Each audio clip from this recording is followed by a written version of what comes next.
الحمد لله نحمده ونستعينه ونستغفره ونؤمن به ونتوكل عليه ونعوذ بالله من شرور أنفسنا ومن سيئات أعمالنا من يهده الله فلا مضل له ومن يضلله فلا هادي له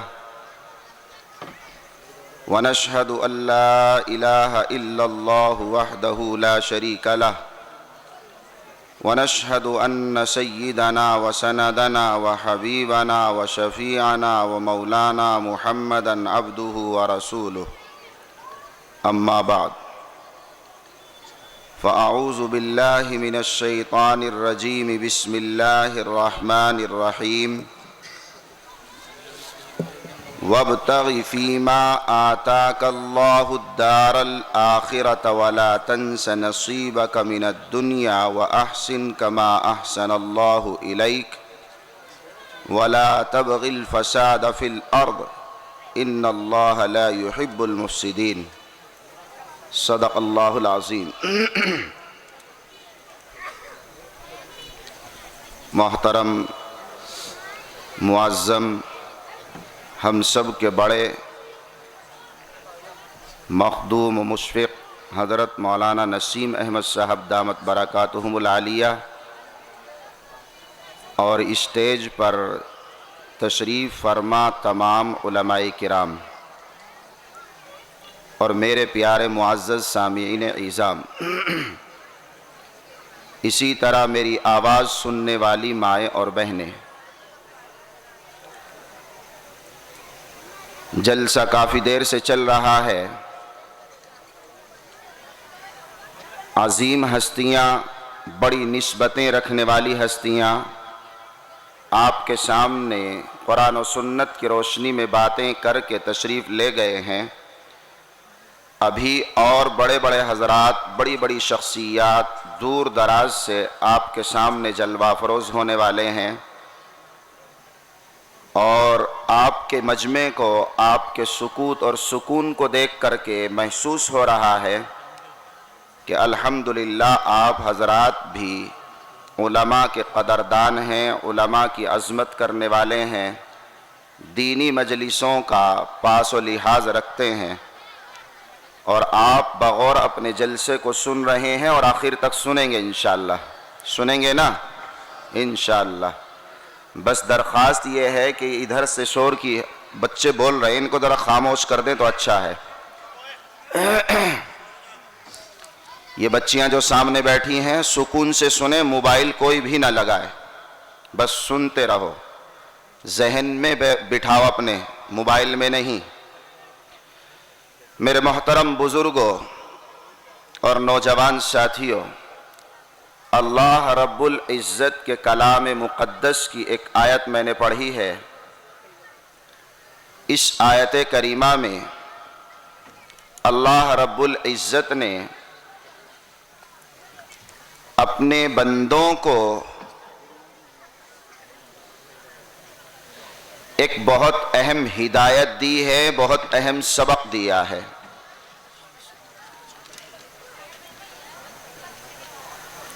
غور کرو، ہم لوگ دنیا میں ہیں، اللہ نے ہمیں اس دنیا میں بھیجا، ہم دنیا میں ہیں. تو اس دنیا میں اللہ نے ہمارے ساتھ بہت سی ضرورتیں لگائی ہیں، کھانے کی، پینے کی، کپڑے کی، گھر کی، بیماری وغیرہ کے علاج کی، بچوں کی تربیت کی، وغیرہ وغیرہ بہت سی ضرورتیں ہیں. ان تمام ضرورتوں کو پورا کرنے کے لیے دنیا میں ہمیں مال کی ضرورت ہے، پیسے کی ضرورت ہے. دوسری طرف اللہ تبارک و تعالی نے فرمایا دنیا سے بچ بچا کر آخرت کو بنانا ہے، پرہیزگار بننا ہے. تقوی اور طہارت کی زندگی گزارنی ہے، دنیا سے کنارہ کرنا ہے اور دنیا کو دل میں نہیں بسانا۔ دو باتیں ہو گئی، دنیا میں رہنا ہے تو دنیا کی ضرورت ہے، دوسری طرف آخرت کو بنانا ہے تو دنیا سے کنارہ کرنا پڑے گا، دنیا کو دل سے نکالنا پڑے گا۔ اب انسان کبھی کبھی یہ سوچتا ہے کہ اگر میں دنیا کماؤں گا، تجارت میں لگوں، کھیتی باڑی میں لگوں، کوئی اور صنعت کاری کروں، کوئی پیشہ اختیار کروں، تو میں تقوی والی زندگی نہیں گزار سکتا، پرہیزگاری کی زندگی نہیں گزار سکتا۔ اگر پرہیزگار بننا چاہتا ہوں، تقوی اختیار کرنا چاہوں، تو پھر دنیا چھوڑنی پڑے گی، دکان بند کرنی پڑے گی، کھیتی باڑی میں جانا بند کرنا ہوگا، یہ تمام کام کاج اٹھا کے رکھنے پڑیں گے۔ یہ سوچ اگر ہے یا کوئی بتاتا ہے یا ہماری سن کر ایسی کوئی سوچ بن گئی ہے تو میرے بھائیوں بزرگوں یہ سوچ اچھی نہیں ہے، درست نہیں ہے۔ مال اور تقوی دونوں جمع ہو سکتے ہیں، یہ دونوں اپوزٹ نہیں ہیں، مخالف نہیں ہیں ایک دوسرے کے، کہ جہاں تقوی ہوگا وہاں دنیا نہیں ہوگی، جہاں دنیا ہوگی وہاں تقوی نہیں ہوگا، ایسا نہیں ہے۔ دنیا کے ساتھ ساتھ تقوی جمع ہو سکتا ہے، پرہیزگاری آ سکتی ہے، اور یہی اصل ہے، یہی اصل ہے۔ دیکھو اللہ تبارک و تعالی نے اگرچہ قرآن کریم میں اس پہلو کو بھی بیان کیا ہے کہ دنیا سے دل نہیں لگانا اور دنیا کو اپنے اندر پیوست نہیں کرنا، دنیا میں گھلنا ملنا نہیں ہے۔ وَمَا الْحَيَاةُ الدُّنْيَا إِلَّا مَتَاعُ الْغُرُورِ، قرآن کریم میں اللہ فرماتے ہیں یہ جو دنیاوی زندگی ہے، دنیا کا جو ساز و سامان ہے، دھوکے کا سامان ہے، دھوکے کا سامان ہے، اگر کوئی اس کے چکر میں لگے گا تو پھنس جائے گا۔ یہ پہلو بھی قرآن بیان کر رہا ہے۔ دوسری طرف قرآن میں اللہ تبارک و تعالی نے اپنے بندوں کو دعا کرنے کا طریقہ بتایا اور دنیا اور آخرت کی بہترائی مانگنے کا حکم بھی دیا ہے۔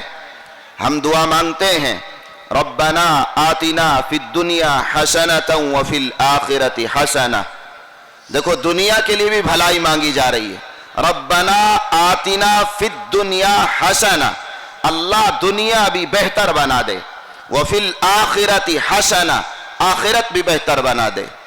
تو قرآن میں دونوں پہلو بیان کیے گئے ہیں، دنیا کی مذمت بھی کی گئی ہے، دنیا کے کمینہ ہونے کو بھی بیان کیا گیا ہے، دنیا کے دھوکہ باز ہونے کو بھی بیان کیا گیا ہے، اور دنیا کا ضرورت ہونا، دنیا کا بہتر ہونا اور دنیا میں خیر کا مانگنا، اس کو بھی بیان کیا گیا ہے۔ اس لیے اب ہمیں ان دونوں کو جمع کرنا ہے، نہ دنیا سے نفرت کی جائے گی اور نہ تقوی والی زندگی چھوڑی جائے گی، دونوں کو جمع کرنا ہے۔ کیسے کیا جائے گا؟ یہ آیت جو میں نے خطبے میں پڑھی ہے، اللہ فرماتے ہیں وَابْتَغِ فِي مَا آتَاكَ اللَّهُ الدَّارَ الْآخِرَةَ، تلاش کر، وَابْتَغِ فِي مَا آتَاكَ اللَّهُ، جو کچھ اللہ نے تجھے دیا ہے، فِي مَا آتَاكَ اللَّهُ الدار الآخرۃ، اسی دنیا میں رہ کر کے اس آخرت کو بنانا ہے، اسی دنیا میں رہ کر کے آخرت کی تیاری کرنی ہے، اسی دنیا میں رہ کر کے آخرت میں جنت کو فراہم کرنا ہے، جنت میں اپنا مقام اور ٹھکانہ بنانا ہے، اسی دنیا میں رہ کر کے اللہ کو خوش کرنا ہے، اللہ کی رضا تلاش کرنی ہے، اللہ کی مرضی کے مطابق اپنی زندگی کو آگے بڑھانا ہے، موت تک برابر اللہ کی مرضی کو پہچان کر کے چلنا ہے۔ وَابْتَغِ فِي مَا آتَاكَ اللَّهُ الدَّارَ الْآخِرَةَ، دنیا دی گئی ہے آپ کو، دنیا میں بھیجا گیا ہے آپ کو، دنیا کمانے کا حکم دیا ہے آپ کو، دنیا میں آپ کو ضرورتیں پوری کرنے کی اجازت ملی ہے، اللہ نے کمانے کا حکم دیا ہے، پیغمبر نے کمانے کا حکم دیا ہے، دولت کماؤ، مال کماؤ، دولت جمع کرو، مال جمع کرو، مگر اللہ کی منشا کو پہچان کر، اللہ کی مرضی کو پہچان کر، اللہ تبارک و تعالی نے جو مقام دنیا کا بنایا اس مقام پر دنیا کو استعمال کرو، اور اللہ نے جو مقام آخرت کا بتایا اس مقام پر رہ کر کے آخرت کو بناؤ اور آخرت کی تیاری کرو۔ دنیا میں پھنس کر آخرت کو بھولانا، پورے طور پر دنیا کی طرف مائل ہو جانا اور پرہیز اور تقوی والی زندگی کو چھوڑ دینا، یہ حماقت ہے، اس سے منع کیا گیا ہے۔ انسان دنیا میں رہے گا، کھانا ضروری ہے، پینا ضروری ہے، لباس ضروری ہے، مکان ضروری ہے، عبادت خانے ضروری ہیں، مدارس ضروری ہیں، تعلیم گاہیں ضروری ہیں، اس لیے ان تمام چیزوں کو اللہ نے ہمارے لیے ضرورت بنایا ہے، اور کھانے کی ضرورت کا تعلق پیسے سے ہے، مال سے ہے، پینے کا تعلق پیسے سے ہے، مال سے ہے، لباس کا تعلق روپیے سے ہے، دولت سے ہے، مکان کا تعلق روپیہ اور پیسے سے ہے، مال اور دولت سے ہے۔ مال نہیں ہے کھا نہیں سکو گے، مال نہیں ہے پی نہیں سکو گے، مال نہیں ہے لباس نہیں میسر ہو سکے گا، مال نہیں ہے مکان نہیں بنا سکو گے، دکان نہیں بنا سکو گے، سفر کرنے کے لیے گاڑیاں فراہم نہیں ہو سکتی، آپ کسی کی گاڑی پر بغیر پیسے کے سوار نہیں ہو سکتے۔ پتہ یہ چلا کہ دنیا کا ہر کام پیسے سے ہوگا۔ اگر پیسہ نہیں ہے، دولت نہیں ہے، مال نہیں ہے، تو یہ ضرورتیں کیسے پوری کرو گے؟ ان بچوں کی پرورش کیسے ہوگی؟ ان بچوں کی تعلیم کیسے ہوگی؟ ان کو کیسے پروان چڑھاؤ گے؟ ان کے پیٹ کیسے بھرو گے؟ بیوی کے حقوق کہاں سے ادا کیے جائیں گے؟ والدین کی ضرورتیں کہاں سے پوری ہوں گی؟ رشتہ داروں کے حقوق کہاں سے ادا کیے جائیں گے؟ اللہ تبارک و تعالیٰ کے جو حقوق ہیں وہ بھی پیسے سے جڑے ہوئے ہیں، ان کو کیسے ادا کیا جائے گا؟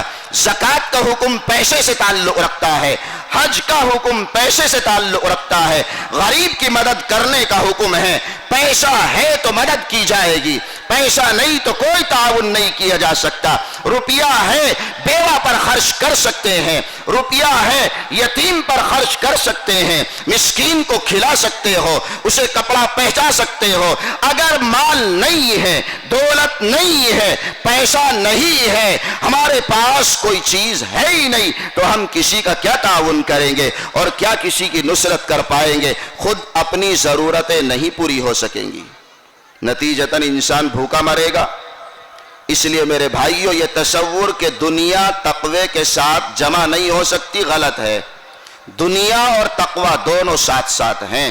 دنیا کماؤ، اللہ کے حکم کے مطابق کماؤ۔ آپ پرہیزگار ہیں، آپ صبح اٹھتے ہیں، اللہ کے لیے مسجد میں آتے ہیں، اللہ کے لیے سر جھکاتے ہیں، نماز پڑھتے ہیں، نماز پڑھنے کے بعد آپ اپنی دکان پر چلے جاتے ہیں، اپنے کھیت پر چلے جاتے ہیں، اپنے بازار میں جاتے ہیں، تجارت پر لگ جاتے ہیں، مزدوری پر چلے جاتے ہیں، فنکاری پر چلے جاتے ہیں، صنعت کاری پر چلے جاتے ہیں۔ اللہ کی مرضی کے مطابق کھیتی کر رہے ہو، اللہ کے حکم کے مطابق سامان بیچ رہے ہو، اللہ کے حکم کے مطابق دکان چلا رہے ہو، اللہ کے حکم کے مطابق مزدوری کر رہے ہو، اللہ کے حکم کے مطابق آپ ملازمت کر رہے ہو، اللہ کے حکم کے مطابق آپ عہدے اور منصب کا صحیح استعمال کر رہے ہو، آپ پرہیزگار ہیں، آپ تقوی والے ہیں۔ تقوی اسی کا نام ہے۔ تقوی اور پرہیزگاری کا نام یہ نہیں کہ آدمی کان آنکھ ناک بند کر لے اور دنیا کی طرف دیکھنا بند کر دے، اسے کوئی تقوی نہیں کہتے۔ یہ تو رہبانیت ہے، ये रहबानियत है, हमारा मजहब इसकी इजाजत नहीं देता। मजहब इस्लाम के अंदर रहबानियत का कोई मकाम नहीं है, इसको अल्लाह ने मज़मूम करार दिया है। ईसाइयों के यहाँ ये अकीदा है, सारी दुनिया को छोड़ना होगा अगर अल्लाह वाला बनना है, अगर अल्लाह का चहीता बनना है। दुनिया को छोड़ो, जाओ जंगलों में निकल जाओ, पहाड़ों में निकल जाओ और वहां जाकर के अल्लाह अल्लाह की रट लगाओ तो तुम अल्लाह वाले कहलाओगे। ये ईसाई मजहब का नजरिया है, ईसाई मजहब का एक अपना तरीका है, उनका बातिल अकीदा है। कुरान ने इसकी तरदीद की है, अल्लाह ने इसको रद्द किया है। अल्लाह ने हमें दुनिया में रहकर अपनी मर्जी पर चलने का हुक्म दिया। यही तकवा है, यही तहारत है, यही परहेजगारी है। हमें दुनिया में रहकर के अल्लाह को पहचानना है। बच्चों में रहो, शादियां करो, औलाद पैदा करो, उनकी परवरिश करो, उन्हें खिलाओ पिलाओ, उनकी तालीम और तरबियत करो, अपने घर मकान बनाओ, मुआशरे में रहो, समाज में रहो। ऊंच नीच को देखो, गरीब को देखो, अमीर को देखो, अमीर से गरीब से दोनों से जो तुम कर सकते हो नेकियां करने का काम करो। जालिम के साथ खड़े मत हो, मजलूम का साथ देने वाले बनो। हर चीज समाज में रह करके तुम्हें करनी है अल्लाह की मर्जी के मुताबिक। परहेजगार हैं आप, तकवे वाले हैं आप। तकवा और परहेजगारी के लिए जरूरी नहीं है कि आप किसी मदरसे में जाकर के दाखिला लेके आलिम फाजिल मुफ्ती बने तभी आप परहेजगार बनेंगे, नहीं। आम आदमी परहेजगार बन सकता है, मुत्तकी बन सकता है, वली बन सकता है। वली होने के लिए आलिम होना जरूरी नहीं, हाफिज होना जरूरी नहीं। अलबत्ता हमें अपना दीन भी सीखना चाहिए, कुरान पढ़ना चाहिए, मगर वली बनने के लिए लाजिम नहीं है कि आपने कुरान को हिफ्ज किया हो, आपने कुरान के मानी और मफहूम को समझा हो, तब आप वली बनेंगे, तब आप विलायत के मकाम पर पहुंचेंगे, तब आपको तक़वा और तहारत की जिंदगी मिलेगी। नहीं, इसके बगैर भी मिल जाएगी। बस मंशाए इलाही पहचान लो, मौला की मर्जी पहचान लो और तुम उसके मुताबिक चलो। परहेजगार हैं, तक़वे वाले हैं, अल्लाह वाले हैं। अल्लाह का हुक्म मानने वाला वो अल्लाह वाला है, जो अल्लाह का हुक्म नहीं मानता वो अल्लाह का नहीं है। इसलिए अल्लाह ने फरमाया वब्तगी फीमा आताकल्लाहु दारल आखिरता, इसी दुनिया में रह करके तुम्हें आखिरत को बनाना है, आखिरत को याद करना है, आखिरत की तैयारी करनी है। हुजूर पाक अलैहिस्सलातु वस्सलाम ने इसी मफहूम को बयान किया है। अब दुनिया मज़राअतुल आखिरा, दुनिया आखिरत की खेती है, दुनिया आखिरत की खेती है। मज़रा आपके गांव का नाम भी है मज़रा। ये मज़रा कहते किसे हैं? अरबी जानने वाले बताएंगे, खेती को कहते हैं।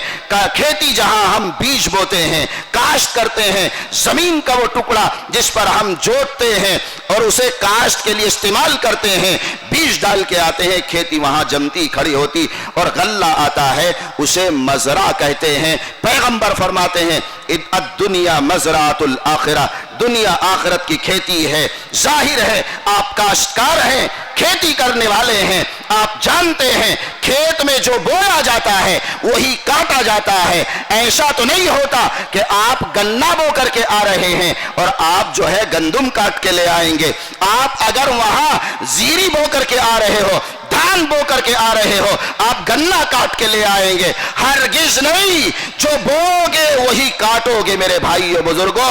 अल्लाह का पैगंबर फरमाता है ये दुनिया आखिरत की खेती है।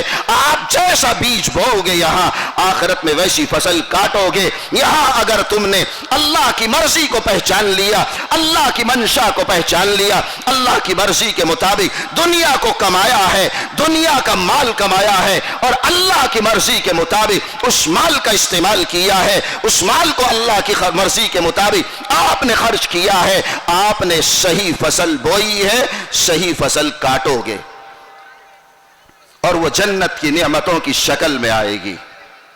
लेकिन अगर यहां रहकर अल्लाह रब्बुल इज्जत की मंशा को फरामोश किया, अल्लाह रब्बुल इज्जत की मर्जी को भुला दिया और अल्लाह की मर्जी के खिलाफ चल पड़े, तो मेरे भाइयों बुजुर्गों, हरगिज हरगिज हम आखिरत में कोई अच्छा बदला नहीं पा सकते। फिर तो जहन्नम का सामना करना पड़ेगा। बुरी घाटी है वो, बदतरीन जगह है वो। कुरान में उसके मुतालिक बिसल मसीर, बिसल करार, ऐसे अल्फाज इस्तेमाल हुए हैं। बदतरीन ठिकाना है वो, बुरी ठहरने की जगह है वो। उससे पनाह मांगा करो, पनाह मांगा करो। जहां अल्लाह ने हमें दुनिया की भलाई, आखिरत की भलाई की दुआ का हुक्म दिया, वहीं पर फरमाया रब्बना आतिना फिद दुनिया हसना व फिल आखिरती हसना। फरमाया अल्लाह ने वकीना अजाबन नार, मांगो अल्लाह से जहन्नम की पनाह, जहन्नम से पनाह तलब करो। वकीना अजाबन नार, अल्लाह हमें जहन्नम की आग से बचा, जहन्नम से हमारी हिफाजत फरमा। मेरे भाइयों बुजुर्गों, दुनिया कमाओ, दुनिया को इस्तेमाल करो, अल्लाह की मर्जी के मुताबिक खेत कियार में जाओ, काश्तकारी करो, मुलाजमतें करो, पेशा इख्तियार करो, तिजारत करो, मजबूत बनो, दौलत वाले बनो।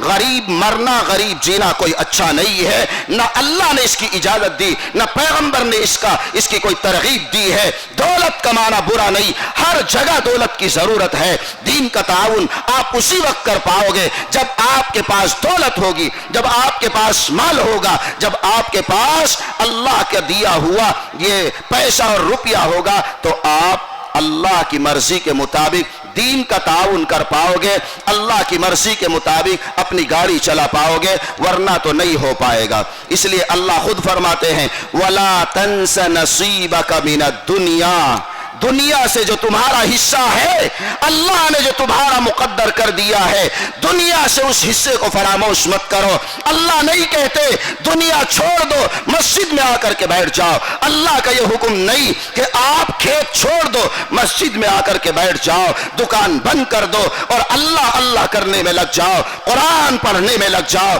और सब कारोबार बंद कर दो। अल्लाह का यह फरमान नहीं है। अल्लाह फरमाते हैं वला तंस नसीबका मिनद दुनिया, दुनिया का जो हिस्सा तुम्हारा है, अल्लाह ने जो तुम्हारा मुकद्दर किया है, तलाश करो उसे, पाने के लिए निकलो। अल्लाह रब्बुल इज्जत दूसरी जगह इरशाद फरमाते हैं, सूरे जुमा में अल्लाह का इरशाद है फइदा कुदियतिस सलात फंतशिरू फिल अर्द, जब नमाज जुमा तुम पढ़ चुको, जाओ फैल जाओ जमीन में, कमाओ, दुकानों पर जाओ, बाजार में जाओ, खेतों पर जाओ, मजदूरी पर जाओ, कमाने के रास्ते अपनाओ, हलाल कमाओ और हलाल तरीके से उसका इस्तेमाल कर लो। तुम तकवे वाले हो, परहेजगार हो, अल्लाह वाले हो, अल्लाह की मर्जी के मुताबिक चलने वाले हो। अपने सहनों से ये बात निकाल दो, दुनिया और तकवा दोनों जमा नहीं हो सकते, ऐसा नहीं है मेरे भाइयों। कुरान में अल्लाह फरमाया वला तंस नसीबका मिनद दुनिया व अहसिन कमा अहसनल्लाहु इलैक, लेकिन अल्लाह फरमाते हैं तुम्हें माल अल्लाह देगा, तुम्हें अल्लाह दौलत देगा, जब तुम कमाओगे तो तुम्हें दिया जाएगा, अलबत्ता तुम्हें दूसरों का ख्याल करना है। ऐसा ख्याल, सुनते रहो आप, सुनते रहो, ऐसा ख्याल करो जैसा अल्लाह ने तुम्हारा लिहाज किया है। अहसिन कमा अहसनल्लाहु इलैक, तुम दूसरों के साथ ऐसे ही एहसान करो जैसे तुम्हारे साथ एहसान किया अल्लाह तबारक व तआला ने। वला तबगिल फसाद फिल अर्द, अलबत्ता तुम जमीन में फसाद मत फैलाओ, जमीन के अंदर फसादी मत बनो। ए बच्चों बैठ जाओ, जमीन के अंदर फसादी मत बनो। अगर जमीन में फसाद फैलाओगे तो अल्लाह के यहां पकड़ होगी। अल्लाह तबारक व तआला ने, बस 2 मिनट की बात है और बात खत्म कर रहा हूं। आप हजरात अल्लाह तबारक व तआला का यह फरमान अपना गौर से सुनिए। अल्लाह फरमा रहे हैं वला तबगिल फसाद फिल अर्ज, जो आयत करीमा मैंने पढ़ी है उस आयत का ये जुज आखिरी जुज है। अल्लाह फरमाते हैं वला तबगिल फसाद फिल अर्ज, जमीन में फसाद मत फैलाइए, फसाद मत फैलाइए। यानी अल्लाह ये इरशाद फरमाते हैं माल कमाओ, दौलत जमा करो, ओहदा मिले तो ओहदे को भी ले लो, अल्लाह की मर्जी के मुताबिक। इख्तिदार तुम्हें दिया गया है, ले लो, मगर सही इस्तेमाल करो उसका, दौलत का सही इस्तेमाल करो, इख्तिदार का सही इस्तेमाल करो, ताकत का सही इस्तेमाल करो। गलत इस्तेमाल करने से बचो। फसाद के मौकों पर न दौलत का इस्तेमाल करो, न इख्तिदार का इस्तेमाल करो और न ही तुम किसी भी ताकत का इस्तेमाल करो। अल्लाह के लिए दौलत भी तुम्हारे लिए नियमत है, ताकत भी तुम्हारे लिए नियमत है, इख्तिदार भी तुम्हारे लिए नियमत है, मगर उसी वक्त ये नेमत मुफीद होगी जब अल्लाह की मर्जी के मुताबिक आप इन नेमतों का इस्तेमाल करोगे। अगर इन नेमतों को अल्लाह की मर्जी के खिलाफ कर दिया तो मेरे भाइयों बुजुर्गों, ये नेमतें वबाल बन जाएंगी, ये नेमतें अजाब का सबब बनेंगी, जहन्नम में ले जाने का सबब बन जाएंगी, जन्नत की नेमत से महरूम कर दिए जाएंगे। हाँ, आप हजरात को मालूम होना चाहिए, जो आयत मैंने पढ़ी है कुरान मुकद्दस में एक खास वाक़ये से इसका ताल्लुक है। कारून को अल्लाह तबारक व तआला ने दौलत अता फरमाई थी, इख्तिदार भी दिया था, मगर उसने गलत इस्तेमाल किया और अपनी कौम की तबाही का जरिया बना, तो अल्लाह ने उसको और उसके खजाने को जमीन में उतार दिया, गर्क कर दिया अल्लाह तबारक व तआला ने, और दुनिया के लिए इबरत का निशान बना दिया। इसलिए अल्लाह फरमाते हैं, दौलत कमाओ मगर दिल में उसे जगह न दो।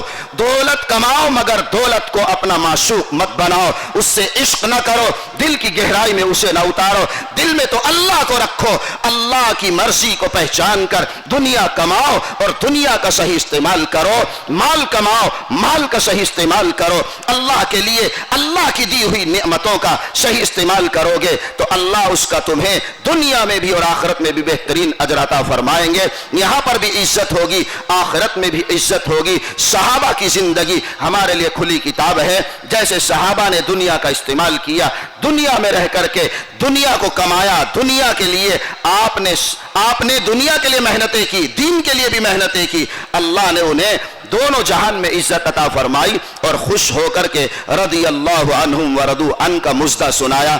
ऐसे बने मेरे भाइयों बुजुर्गों कि अल्लाह हमसे खुश हो जाए, अल्लाह का रसूल हमसे खुश हो जाए। इन्नल्लाह ला युहिब्बुल मुफसिदीन, अल्लाह फसादियों को पसंद नहीं करता, फसादियों से अल्लाह को नफरत है, अल्लाह उनसे नफरत करता है, उन पर गुस्सा होता है। हम अल्लाह के गुस्से से बचें, अल्लाह की नाराजगी से बचें, अपनी दुनिया को बेहतर बनाओ, अपनी आखिरत को बेहतर बनाओ और अल्लाह के लिए अल्लाह की मर्जी के मुताबिक अपने तमाम काम काज अंजाम दो।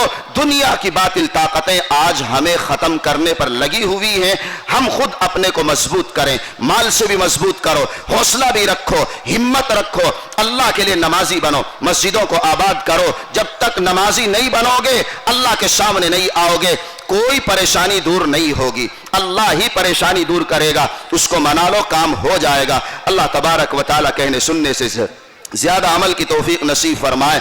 अल्लाह रब्बुल इज्जत हमारी इन दीनी मजलिसों को हम सब के लिए बख्शिश का जरिया फरमाए। दीनी मजलिसें कहीं भी कायम हो सकती हैं, मसाजिद भी मजलिसों के क़याम की जगह है। अल्लाह के नबी अलैहिस्सलातु वस्सलाम भी मस्जिद में दीनी मजलिसें कायम किया करते थे, दीनी इज्तिमाआत हुआ करते थे, मदारिस में भी दीनी इज्तिमाआत होते हैं। कहीं भी इस्लाह मुआशरा के उन्वान से अल्लाह की बात किसी को कहीं भी कही जा सकती है, इसमें कोई हरज की बात नहीं है। अल्लाह की बातें हम कहें सुने। अल्लाह ने तो आम हुक्म दिया है, ज़क्किर फ़इन्न ज़िक्रा तनफ़उल मुमिनीन, कहते रहो, समझाते रहो, नफ़ा देता है कहना सुनना। अल्लाह हम सबको दुनिया और आखिरत की फलाह नसीब फरमाए। आमीन व मा अलैना इल्लल बलाग। माशाअल्लाह, ये थे हज़रत